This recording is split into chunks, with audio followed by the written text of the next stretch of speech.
Bismillahirrahmanirrahim. Assalamualaikum warahmatullahi wabarakatuh. Ya, kali ini kita akan meneruskan kembali seri Vault kita kemarin. Setelah kita belajar konsepnya kemarin, bagaimana tentang trusted platform dan trusted orchestrator. Sekarang kita akan coba kita praktekkan untuk mengamankan aplikasi kita yang terdeploy ke Kubernetes. Nah, Kubernetesnya nanti kita jalan di lokal aja dulu. Nanti kalau sudah jalan bisa kita coba untuk di cloud service ya, atau manage Kubernetes cluster.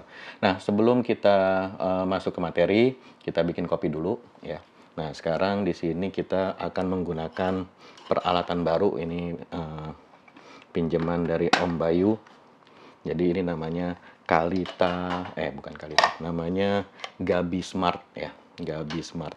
Jadi dia ada seperti ini, beberapa perangkat ya. Ini casingnya kita singkirkan. Jadi di sini dia tidak perlu ini ya, tidak perlu dituang-tuang dan tidak perlu dihitung-hitung waktunya, karena dia nanti akan menyesuaikan sendiri. Nah, gitu ya. Nah, ini ada filternya ini namanya Kalita Wave Filter. Kita pasang di sini. Ini yang flat bottom, jadi bawahnya itu rata ya. Oke, di sini. Kemudian ini kita basahin dulu ya. Kita basahin dulu. Nah, kalau saya biasanya nggak ukur-ukur suhu, jadi langsung aja. Taruh di mana ya? Oke. Bismillah. Nah, terus hati-hati supaya tidak kena laptop. Nah, ini kalau sudah basah, kita taruh di sini. Ini ya. Kemudian ini kita isi dengan bubuk kopi. Bubuk kopinya 10 gram. Ini udah saya giling ya, giling kasar sama kayak V60. Nah, ini 10 gram. Kemudian nanti kita akan tuang 1:15. Jadi kira-kira 150 gram. Oke, nah ini tinggal kita taruh di sini aja. Kemudian timbangannya kita nolin. Udah, kita tuang sampai dia mencapai 150 gram. Bismillahirrahmanirrahim. Ups.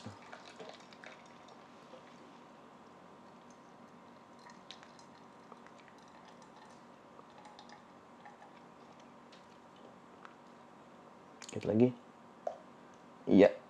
Oke. Nah, ini udah 150 ya. Setelah ini kita tinggal tunggu aja dia nanti dari sini turun ke bawah, kemudian bawah menyiram ini. Nah, baru dia turun ke bawah sini. Jadi kita nggak usah berapa kali pour gitu. Jadi ini otomatis ya.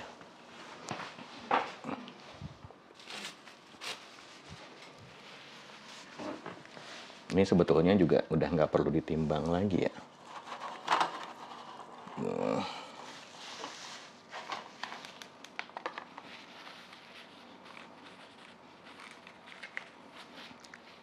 Kalau timbangan kopi biasanya rada-rada anti air ya. Jadi asal jangan kerendam, dia masih bisa hidup. Oke, sip. Biasa kalau kesiram-siram dikit. Nah, ini tinggal kita tunggu aja airnya turun. Habis itu kita bisa langsung minum.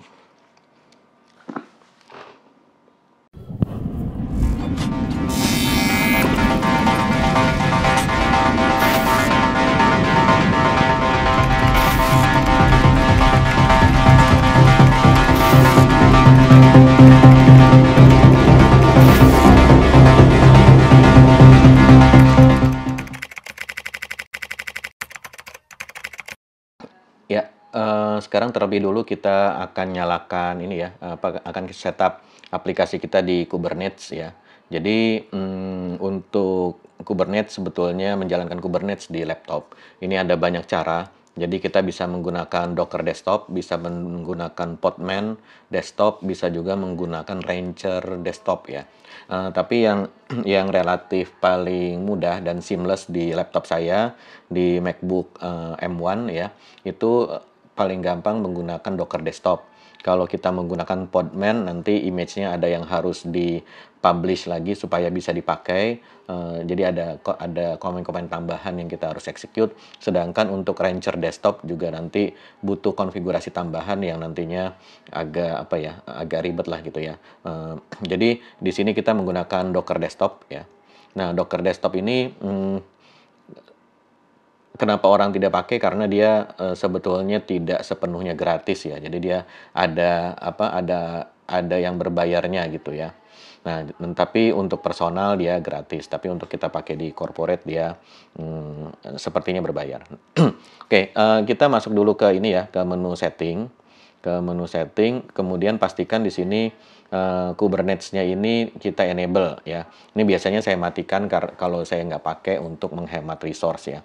Jadi di sini kita klik kita enable, kemudian apply dan restart ya. Nah, nanti dia akan mendownload ininya, image-nya, kemudian nanti dia akan starting ya. Nah, di sini pulling image, kemudian ada error ya. View details, coba kita lihat di sini.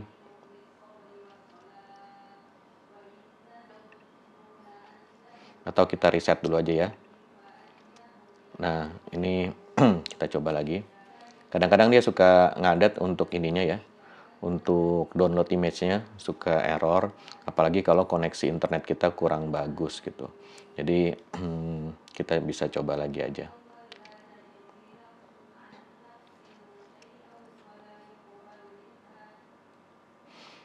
Ini karena dia download image dari internet, jadi kalau misalnya koneksi kita lemot nanti agak lama ya. Oke, kita tunggu aja. Ya, ini setelah dia berhasil di-enable ya. Di sini kita bisa lihat tulisannya Kubernetes running ya.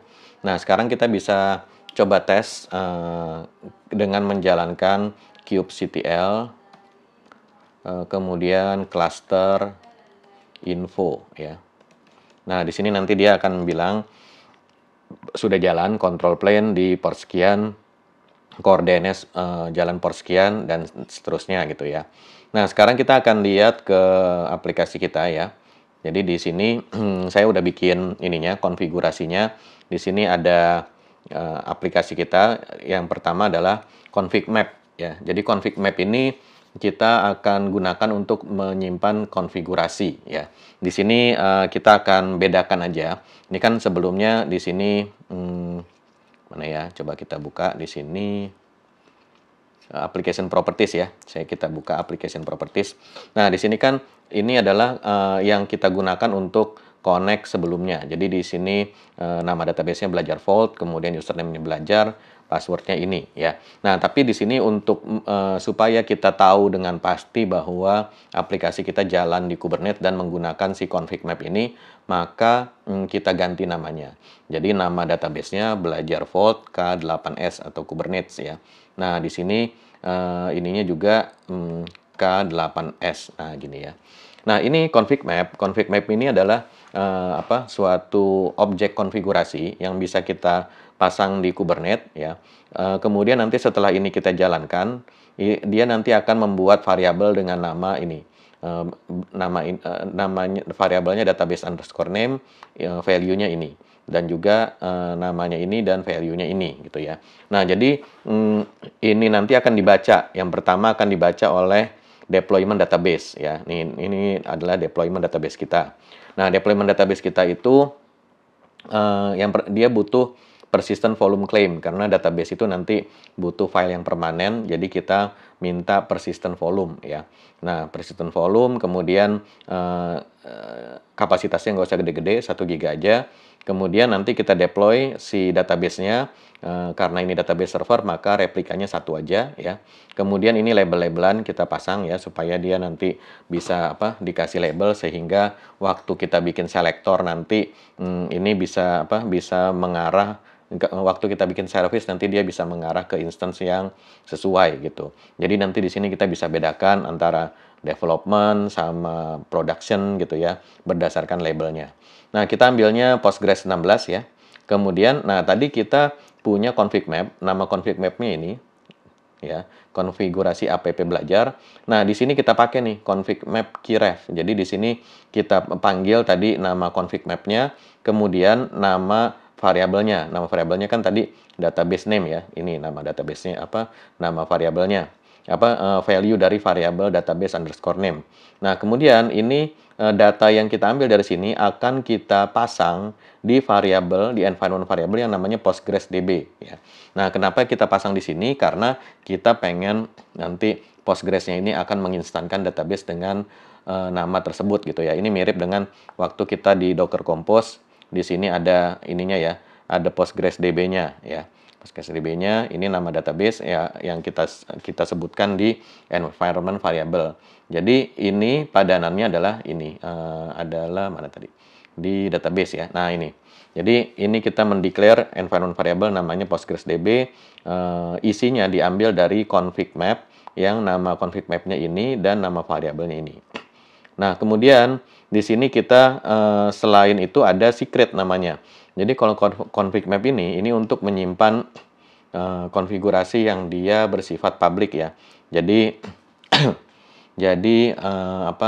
bisa dibaca oleh semua orang.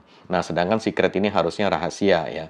Walaupun deklarasinya di sini sebetulnya tidak rahasia karena ini formatnya dalam base 64 ya, base 64. Nah, jadi kita bisa coba di sini base 64 decode ya. Nah, gini. Ini kita bisa copy paste. Oke. Kita decode. Nah, di sini value-nya ini ya. Ini value-nya. Belajar. Nah, di sini kita mau ganti juga, misalnya kita encode lagi ya. Kita encode balik. Base 64 encode. Nah, ini ya. Misalnya tadi belajar. Oke. Kalau kita encode kan hasilnya ini ya. Nih, YMVS YWPHC. Nah, ini ya. Nah, misalnya kita maunya kita ganti username-nya jangan belajar tapi belajar K8S. Nah, gini ya. Ini supaya beda aja. Supaya kita bisa tahu bahwa yang jalan itu beneran config yang baru. Nah, jadi ini kita copy ya. Kemudian pasang di sini. Jadi sekali lagi ini encoding ya, bukan encryption. Kalau encryption itu untuk membukanya kita butuh key ya. Kemudian kalau encode ini tidak butuh key. Jadi siapa saja sebetulnya bisa membuka value ini gitu.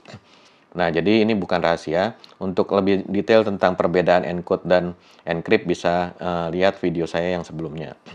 Oke. Nah, di sini ini value-nya aslinya ya.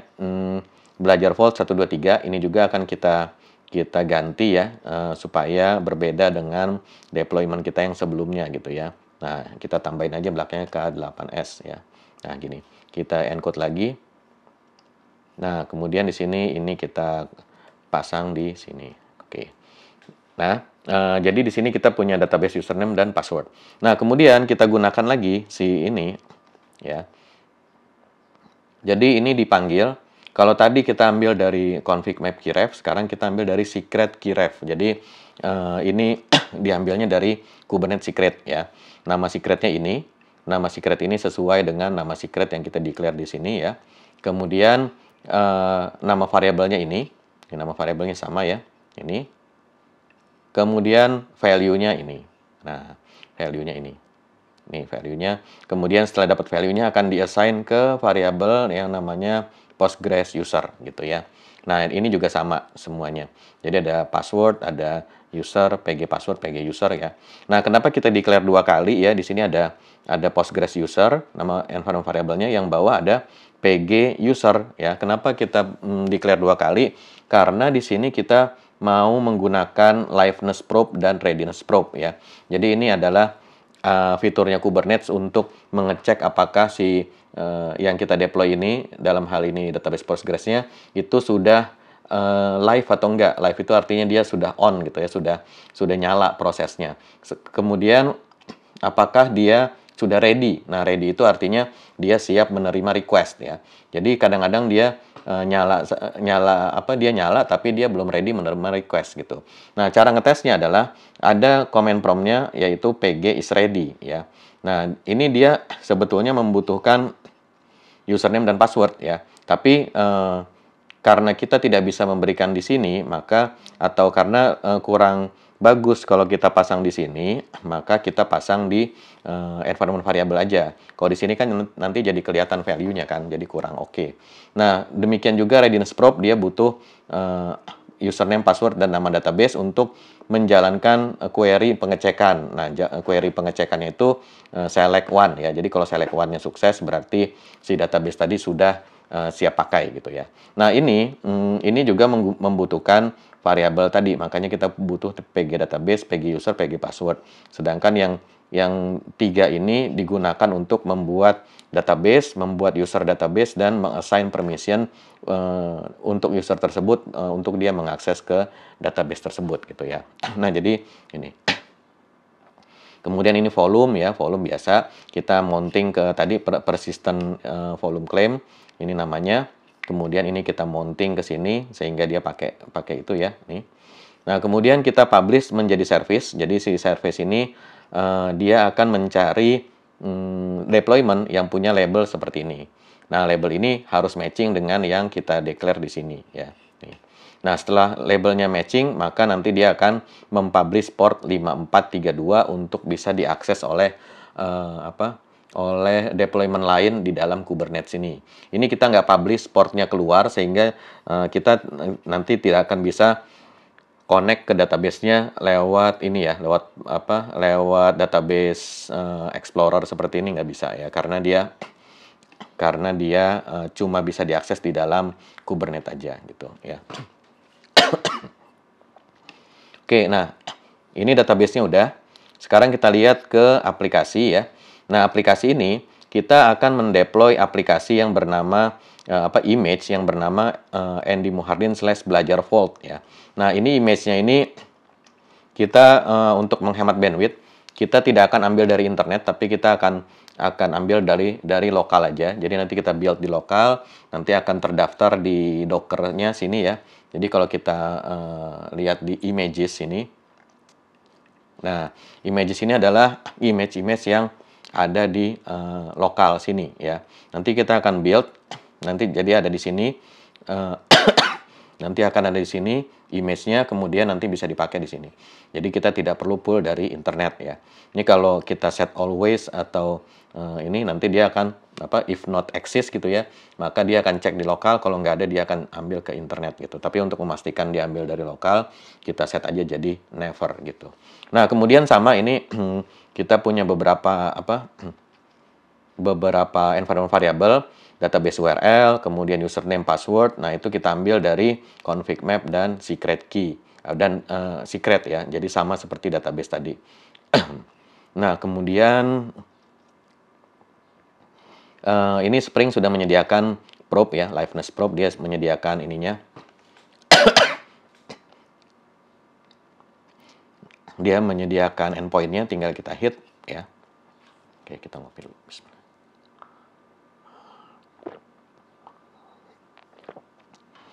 Nah, kemudian setelah dia nyala di port 8080, maka kita akan akses melalui port 8080 dan kita publish menjadi service ya, seperti ini. Jadi nanti dia bisa diakses ya. Nah, jadi ini aplikasi kita. Sekarang kita akan coba jalankan dulu ya, memastikan bahwa ini jalan. Nah, sekarang caranya adalah kita pindah dulu ke foldernya supaya lebih gampang. ls-l ya. Nah, ini adalah file-file yang kita sudah punya tadi. Kita coba dulu kubectl apply -f 00 dulu ya, 00 config map boleh. Nah, dia bilang created, kita setelah itu kita cek ya kubectl get config map. Nah, di sini ada Ada dua ya, yang pertama ini ya bawaannya Kubernetes, yang kedua ini punya kita sendiri, yang di dalamnya ada dua data. Nah, dua data itu apa? Ini ya, database name dan database URL ya. Kemudian kita jalankan lagi yang secret ya, ini secret. Nah, created, kita lihat lagi get secret ya. Nah, ada ini ya, sudah terbentuk datanya ada dua. Kenapa ada dua? Ya karena di sini ada dua variabel, ya, database username dan password ya. Nah, sekarang kita coba deploy aplikasi kita deploy Postgres-nya ya. kubectl apply minf 01 ya. Nih database YAML. Oke, dia bilang created ya. Nah, sekarang kita cek dulu kubectl get deployments. Nah, gini ya. Dia ready-nya 0, jadi belum ready ya. Kemudian kita lihat juga pods ya. Pod. Oh, nggak mau dia. Get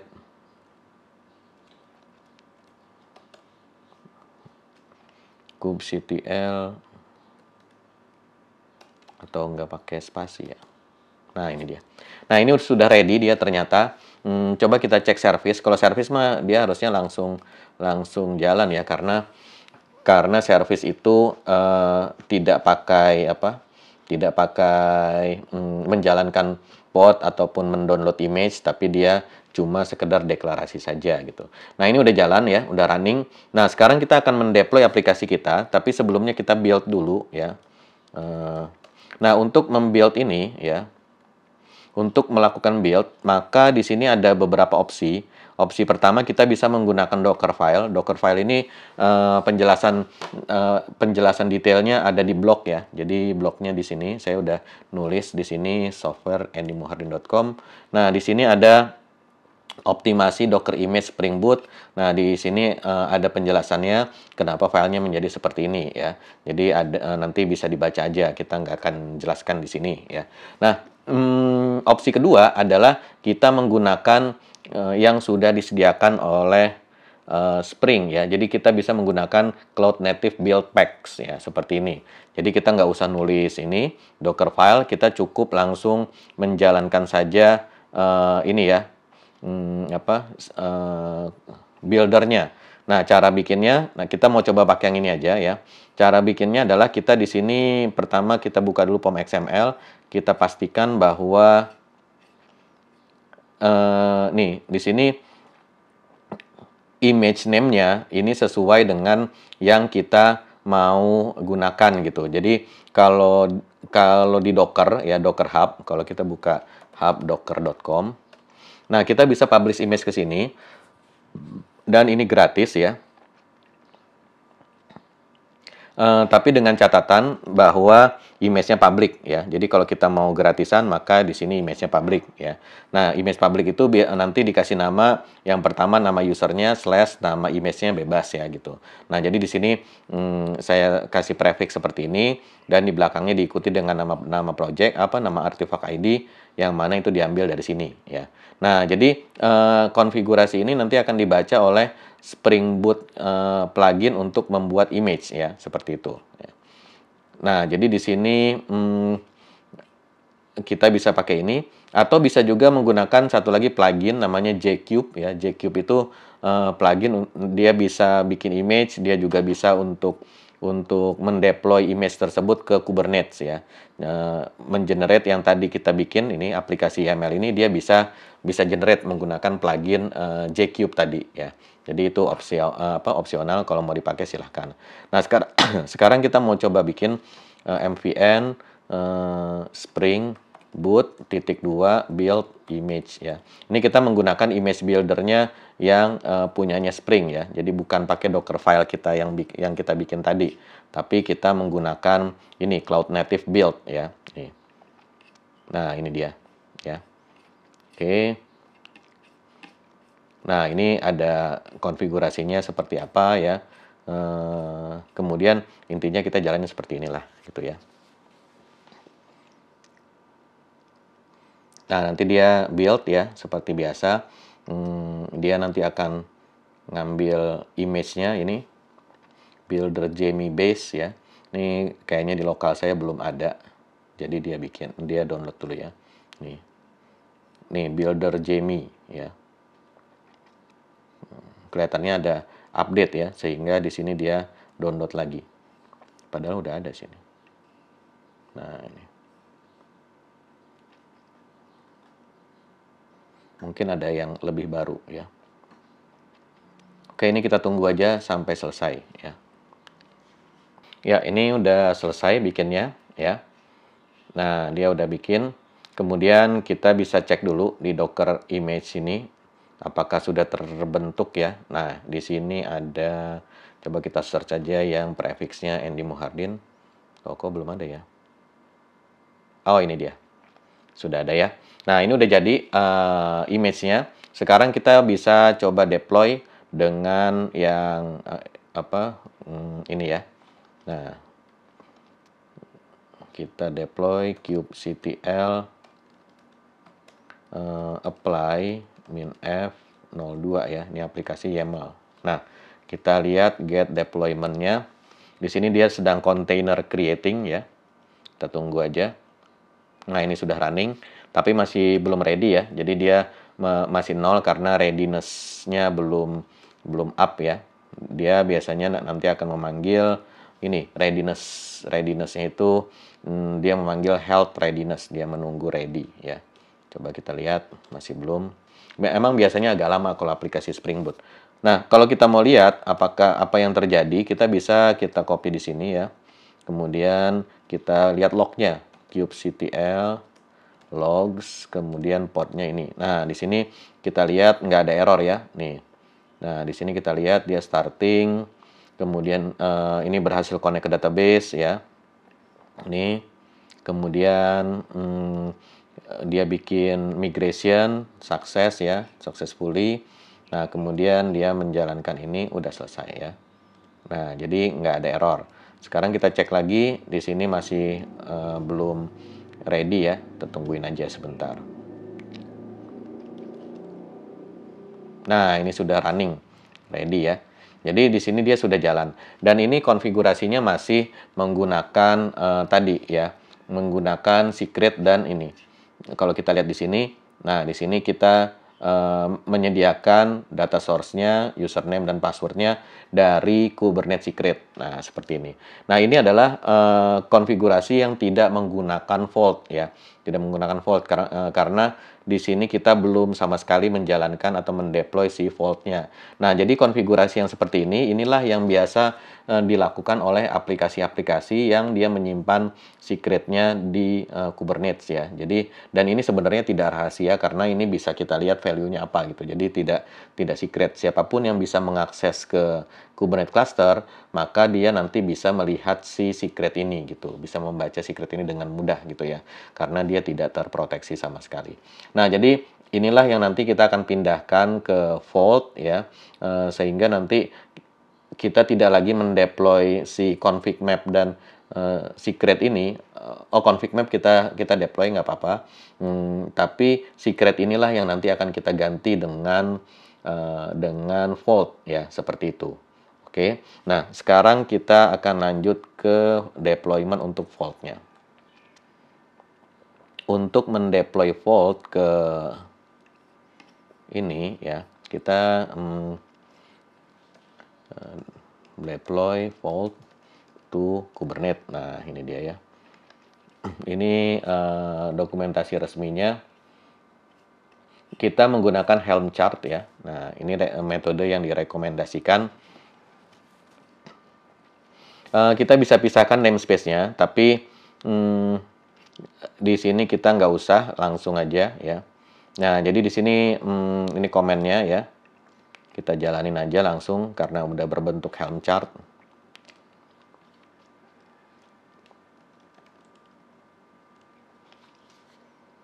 Oke, ini karena saya sudah pernah jalanin, dia bilang ada ya. Kemudian yang kedua, kita use ya. Nah, gini. Helm install ini, kita nggak usah pakai namespace ya. Dan karena ini masih masih buat percobaan, kita nggak usah dry run, langsung aja kita execute ya. Nih, Helm install Vault. Jadi ini nama ininya, nama Helm chart-nya, dan ini adalah nama instalasi kita ya. Oke, dia bilang namespace-nya default ya, statusnya deploy, kemudian dia sudah running. Nah, kita coba ya, kita lihat. Nah, di sini dia sudah ready, dia ada Vault Agent Injector, masih belum ready. Kemudian ini masih container creating, ini Vault 0, dan ini Vault Agent Injector masih creating ya. Servisnya langsung jadi di port 8200 ya, seperti ini. Nah, ini kayaknya dia masih download image ya. Agent injektornya sudah ready, yang vault-nya masih jalan. Ini kita tunggu aja karena dia download mungkin butuh waktu. Oke, ini udah running tapi belum ready ya. Nih. Kita tunggu lagi sebentar. Nah, kita bisa lihat ininya aja. Lognya ya. Lognya ini vault ini. kubectl logs.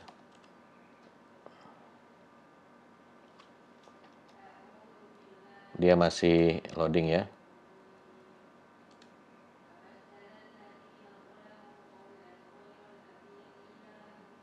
Oh, ini karena kita harus harus menyebutkan kredensialnya. Jadi kita nggak menggunakan dev ya. Jadi dia gagal running.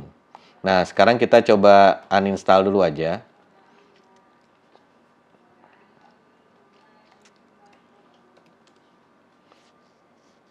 Remove kali ya. Oh, uninstall namanya aja, sorry. Yang kita uninstall nama instalasinya.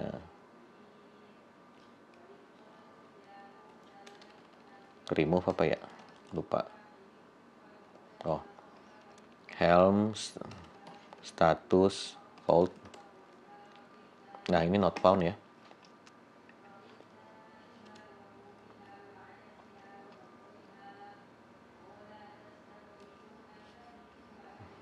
Nah, ini sudah hilang dia, tapi servisnya masih nyangkut ya, nggak apa-apa, kita biarin aja. Nah, kita sekarang akan ini di readme kalau nggak salah sudah saya tulis caranya, mana ya? Oh, belum ya.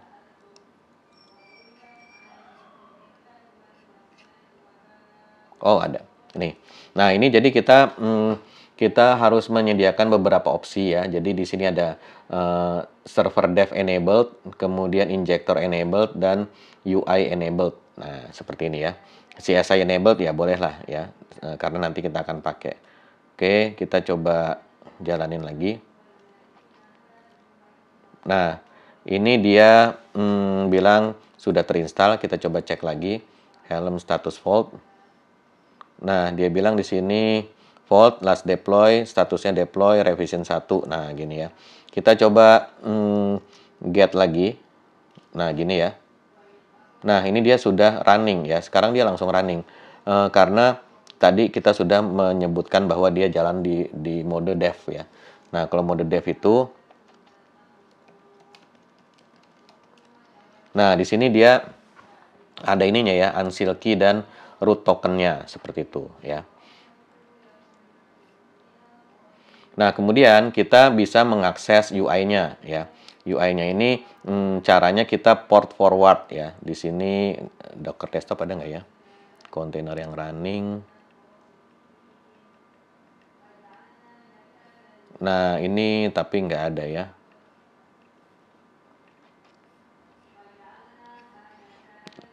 Extension nggak ada. Oke. Nah, kita pakai command prompt aja. Jadi kita port forward yang port 8200 ya. Ini. Nah, dia udah port forward. Sekarang kita bisa tes. Kita coba browse ya.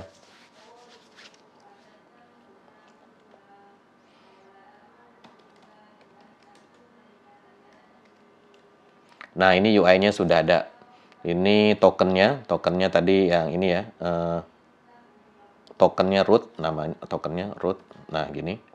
Kita bisa sign in. Nah, ini sudah ada datanya ya. Sudah jalan, tapi data kita kemarin belum belum masuk ya. Nah, seperti itu. Nah, gimana cara setupnya? Kita menggunakan yang Terraform kemarin, cd tf ya, tf profesioner.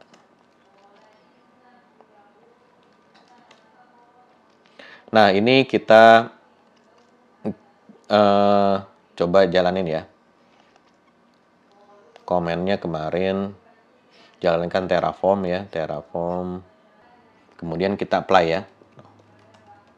Oh iya, ini kita harus ini dulu ya. Kita harus export dulu ya. Nah, ini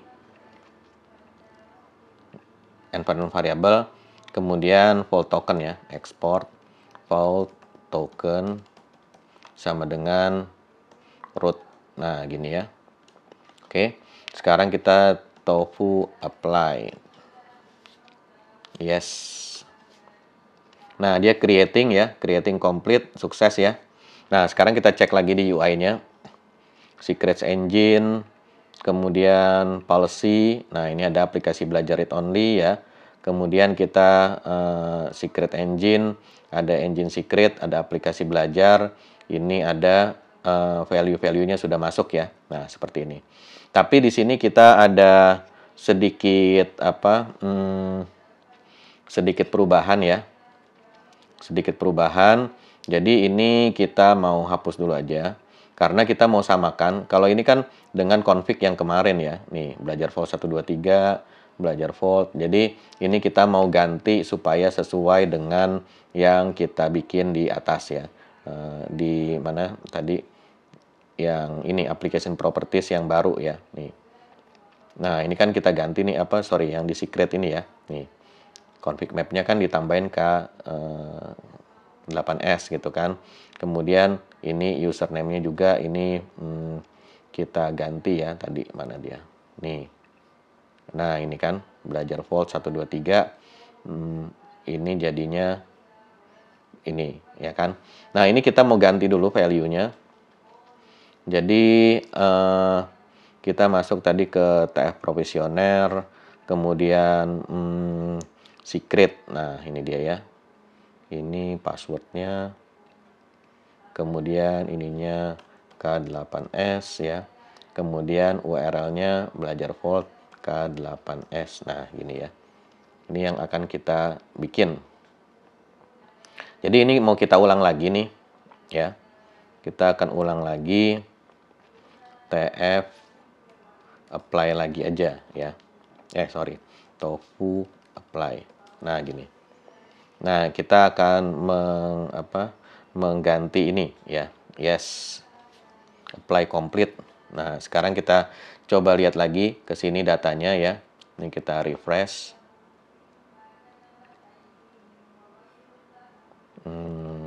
Root. Nah, ini belum ya. Belum ter-apply ya.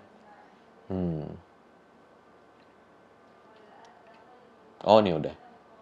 Oke. Nah, ini udah ya.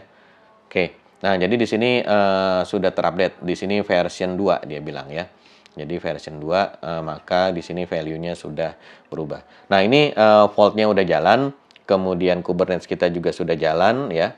Jadi ini sudah ready tapi dia belum nyambung. Artinya di sini masih menggunakan value yang dari secret ini ya. Nih.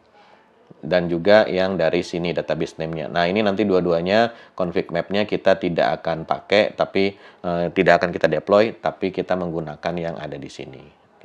Oke, untuk video kali ini mungkin sampai di sini dulu aja. Cukup setupnya dulu. Nanti kalau udah tersetup baru pada video selanjutnya kita akan lanjut untuk menghubungkan antara si aplikasi Spring Boot dengan Vault. Oke, demikian. Terima kasih sudah menonton. Sampai jumpa, sampai ketemu lagi pada video selanjutnya. Assalamualaikum warahmatullahi wabarakatuh.